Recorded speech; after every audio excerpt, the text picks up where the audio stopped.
Hey guys, what's going on? This is Jose. Welcome to episode 12 of the ForgeServ Let's Play. Today I want to get started on two pretty cool things. First thing I want to get started on is a Cobbleworks system. This is something that I've been looking at doing for a little while, and while I don't ever end up doing it perfectly, it does end up working out pretty well for me here. So hopefully we're going to be in good shape.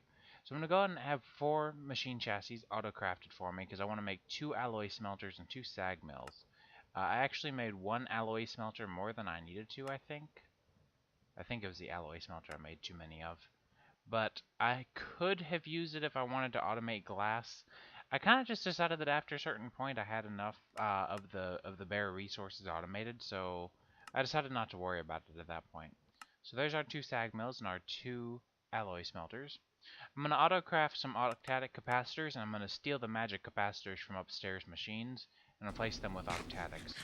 So now that I've gone and gotten those, I think we should be ready. I've dug out a little room over here right underneath some of our drawers we've got here, and I've already set up an automatic cobble gen using extra utilities with a few speed upgrades and a few I think 1 stack upgrade going into the drawer that's sitting in the ground there. So using that system, I'm going to go ahead and kind of try to map this out. I don't necessarily know what I'm doing yet at this point, but, you know, because I kind of did this all based on theory. I never did go through and make a test world with, like, the smallest design or anything along those lines, so hopefully this turns out okay. But as you can see, I already go through and decide to change a few things almost right off the bat. Of course, the CAD has to accidentally misfire several times. I don't know why it decides to shoot when I'm using an item. It's kind of annoying, actually. We're going to start out, I think the sag mill right there would be a good idea, and I'll put a sag mill to the left of it. And we'll have some item conduits here, auto-extracting from the drawer, and then we'll set it to not do anything on that side. And we'll go ahead and put the alloy smelter here. And I don't think I'm gonna end up, like I said, I don't end up using the one on the right of it, but I went ahead and put some conduit there, kind of mapping things out. So at this point, you know, we kind of have a few things set up, so we want to set the channels up correctly on the item conduit. So we'll set this to extract on white with no redstone required. And of course that's set to insert on white. I don't know why I always change this. I don't like leaving it as green, so white it is. I kind of figure if I have everything set up as white, then if I put something down as green on accident or on purpose, it doesn't kind of mess up my plans. So let's go ahead and route this conduit up, because this is going to be the same conduit line that goes straight into our drawer system. So that's the drawer controller right there that goes to our entire drawer system. We'll have it route down into there, and I'll clean up some of this conduit work here shortly. So you can see the cobblestone auto-feeding, but of course we're going to need some power for all of this, so I went and grabbed a power seller too. It looks like I've got a pair of them here, so we're going to go and hook one of them up properly. But first, I do want to check and see and make sure that I'm in the right area for me to warp up into. So now that we've warped up into the right area, because I use that travel sword all the time, we'll make sure that this isn't auto-outputting into another one, because that's not really necessary. And looks like, there we go. We've set up the, make sure we have the capacitor bank set up properly, just in case.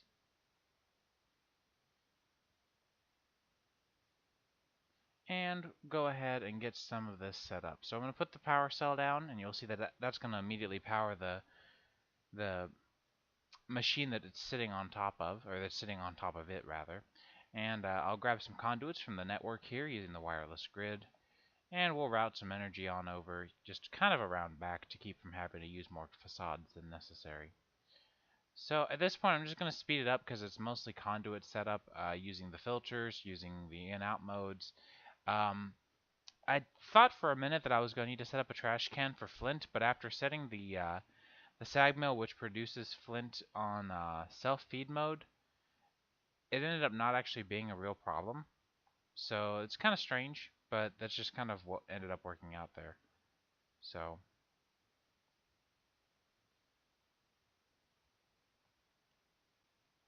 pardon the interruption here. I did have to go and check on something real quick. And there we go. So we'll go ahead and make sure that everything is looking right here. Let's see. We'll grab some. I don't remember what they're called. Let's see. There we go, the detector. I want to set up the auto crafting for detectors because I want to use detectors for my network to go ahead and have this set up. Because I don't want to have excess if I don't need it, so you know, it wouldn't be a bad idea to go ahead and have the detector set up, auto crafted for me here, and basically I wouldn't mind setting up the detectors to emit redstone whenever I finally get up to a certain amount of certain Cobbleworks items, and then I want to turn off the machines completely. So the original design that I went with here didn't actually end up working out too great. I had to use redstone repeaters in the end, but I first changed, of course, changed all the machines to run on inverted redstone, so these will emit a redstone signal when it is above the limit, which in the end, I don't really show the config, but in the end I had to change them all to the limit being 2047, so that way they set a limit, or they set redstone once they've gotten the 2400 or 2048th piece of whatever the material is that I'm looking for. Aside from that, once they do, they emit a redstone signal which disables the machine that it is, or that goes to the processing item. But I wanted to make sure that the signal was getting to it undisturbed, so I tried some redstone conduit for a minute, but I actually ended up just using some facades and going for redstone repeaters instead. It took me a little while to figure out a good way of doing this. And even now, I can't say that I've got it perfected, but there's a lot of stuff that if I had taken the time to go through on a single-player world and kind of fiddle-fart with, maybe I could have saved some of the time in the video. But today's video is going to be long, unfortunately for you guys. I've obviously been busy lately, mostly with school, but I am also working a job on the side, so it's been kind of fun to mess with. But I haven't had a whole lot of time to record, nor have I had much time to edit or do voiceover, so go ahead and grab those conduit facades we're going to need, though, after I decided what I wanted to actually build the floor with. So I think I'm going to do just a stone slab. So we're going to do polished stone for the facades here, because I think I'm going to do a stone slab floor. And we'll grab some redstone repeaters and some stone slabs.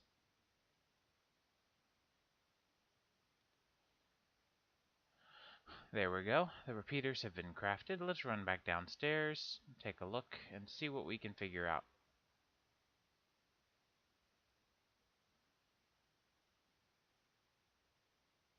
So of course, it wouldn't be very convenient if these things accepted redstone through, sorry, not if these accepted redstone. If I could place repeaters on top of these polished, or on top of a conduit facade, that would be a little bit too convenient. So I had to do this instead. This was a little bit of a more finicky way of routing everything, but it worked. It was not my original plan, as you could obviously tell, though. If we go ahead and do this, though, you'll see that the redstone signals are emitting, and on the ones that they're emitting to, they're actually going to go ahead and turn off the machine. So at this point I was worried about Flint. I was concerned that Flint was going to clog up my machine, and so I set up a trash can with a filter, and it didn't work out quite as well as I had originally wanted it to. So I actually also discovered that none of this was required anyways. If you do a self-feed system on your sag mill so that all the flint that it produces extracts and inserts right back into itself, you'll actually produce less flint than you use. And so you won't run into a problem of having flint clog up your system.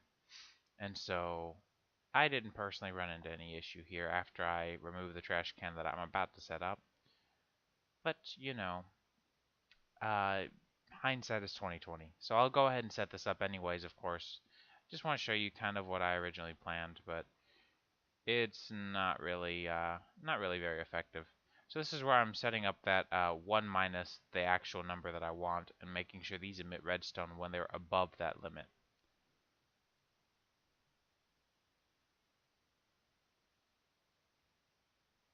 So the biggest issue that I had when I set up the trash can system is because I didn't filter it. I thought that it would work out, but it didn't as far as the priorities go. So since the priorities didn't work out as well as I wanted, most of my goods from the sag mill were getting trashed.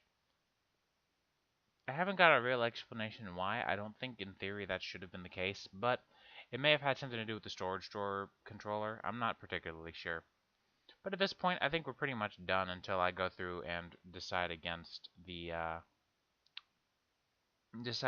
trash can. So let's go and get the floor set up. See if we can do something decent here.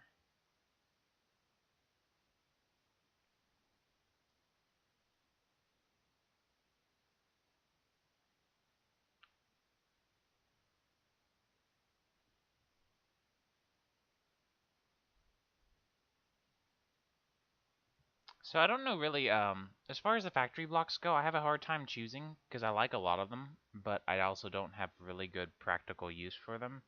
Like, I can sit here and think, oh man, that's really pretty, but then not build anything actually good looking with them. So I try my best in this one especially, uh, particularly once I move the conduits up a little bit. Um, but let me know in the comments what you think. I mean, this is a very secluded area. I honestly, since recording this video, it's been about 4 days. I've only been in this room once or twice, and that was mostly on accident because I put a travel anchor down here later, maybe even off camera, I don't remember specifically. And so the travel anchor, sometimes I'll accidentally visit the Cobbleworks travel anchor. Not a big deal, just, one of those things where that's the only time I'm ever in this room.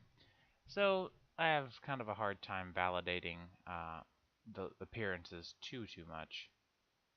But I do think the rusty panels would be good for this room just because it's kind of I'm going to use the word accurately, so screw you if you aren't actually aware of grammar and or your dictionary. The room feels relatively dank, and I really feel like the rusted plates still somewhat reflect that. So sort of feel like that's kind of a good choice. And even though the connected textures are a little bit broken on the oh, there. I knew I set up the travel anchor.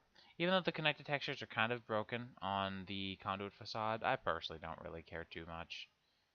I'll just deal with it. Like I said, I'm not in here that often. If I was, I would maybe worry about that, try to route that conduit through the wall or behind it or somewhere that I don't see it. But I don't really particularly care, so we'll go ahead and repaint the conduit, or not the conduit, the travel anchor down here. And go ahead and decide what block to use for the walls once we consolidate these factory blocks. So I always like to include the building portion just so that I have a minute to sit here and talk while we go through and craft and build. And so I'll always leave them in here so you can kind of see my design process as well. Plus, speeding them up isn't very difficult to do and gives you guys something to watch. So I'm, by the way, a huge fan of these factory blocks right here. I use them in my main basement. I've always loved these. They look so good. I can't really describe what they remind me of, but they just, I don't have words for what they remind me of, but I love them. So here we are in the finished room. I did get a little sidetracked before. And you'll see everything is currently running, although not for long. The flint is not being clogged anymore at this point, but you'll see that that's because the item conduit is still set up, so we're gonna go ahead and get rid of that extra light. And I was considering a filter at first, as you can see here, but I honestly think at this point is when I decide to try it without. Try and just see, okay, can you self-feed and use enough flint? It does, or at least so far it has been. So that's good news. And so at this point, the system is pretty much done, I'd say. So moving on, I want to go on and get the tinker stuff that I had set up in this building previously and move it to the village, because I don't use tinkers anymore. Nothing against tinkers, I just don't. So I found this nice area in the village that I want to set this all up in, because I want to be able to have the community use it if they need it. Smelters aren't really a big deal anyways, so the few times that I may ever find myself using it, which I can't think of all that many, although now, as I speak presently, almost 4 days after recording this video, maybe even 5, immersive engineering has updated, and so a smeltery would be a good way of doubling my uranium ore without having to make a crusher from immersive engineering. But,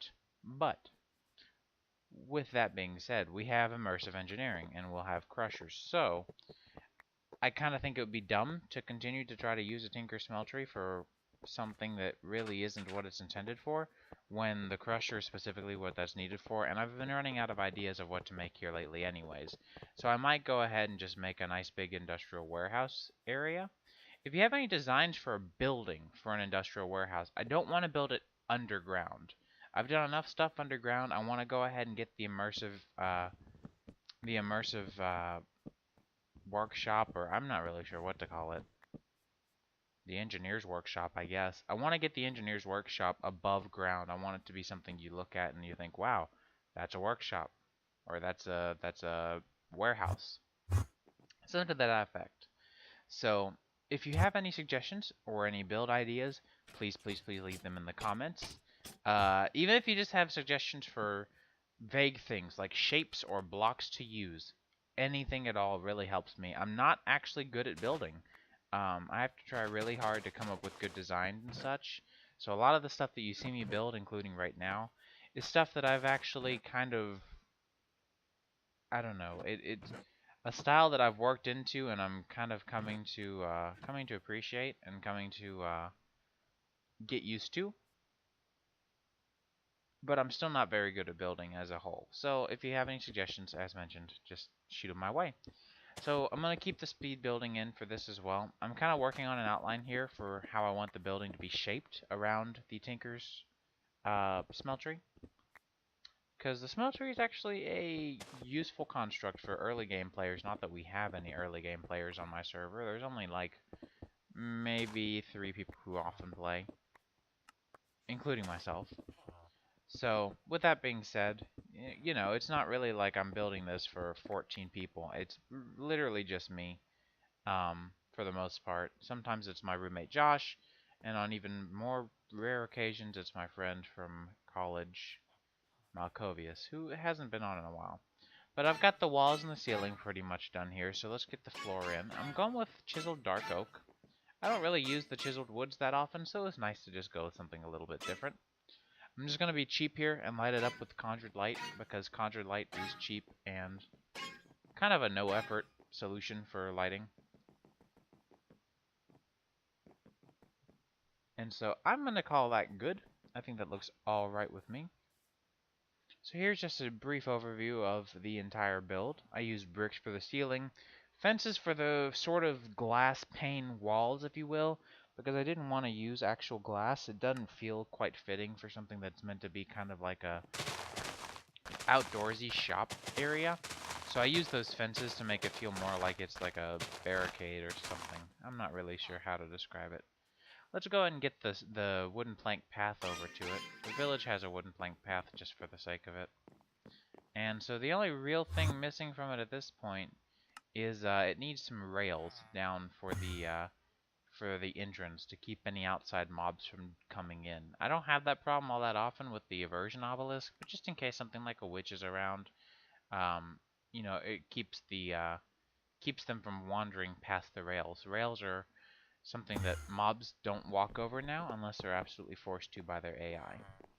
So I guess that's going to conclude episode 12 finally. Sorry it was such a late and long video, but I hope you guys enjoyed it. I will see you guys next time, and, oh yeah, I forgot these corners. And, like I said, I will see you guys next time. Take care, and, oh yeah, leave any suggestions for the industrial warehouse if you have any. I would really appreciate it. Alright,